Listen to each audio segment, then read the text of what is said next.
Well, it is a record no city ever wants to eclipse. Toronto has now matched its highest ever mark for most homicides in 1 year. The latest victim dying in a hail of gunfire overnight in the city's northwest end. Essentially, it was a gun battle between the offenders who fled, who murdered the deceased, and the people that were associated with the deceased. Investigators believe 10 to 20 shots were fired just after midnight on Ann Arbor Road. That's near Albion and Weston.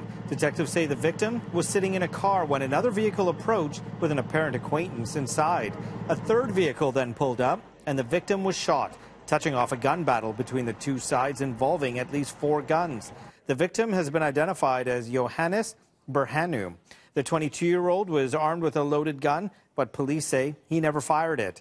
Berhanu is the city's 89th homicide of the year, matching the infamous record set back in 1991.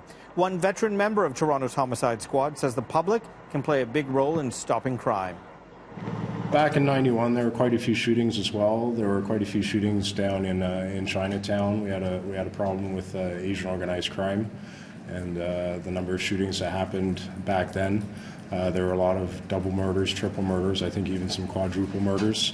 And I think that's why we had that spike back in 1991. But there was a reaction from the public, and the public got involved and provided information and provided the tips that allowed us to successfully investigate those crimes and get the right people behind bars. And we had a real downswing in homicides over the years thanks to that, and we certainly don't want to see an upswing again.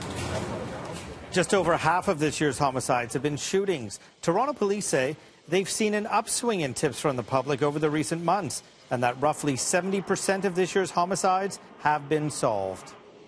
The total of 89 homicides this year include 10 people who were killed in the Yonge Street van attack back in April.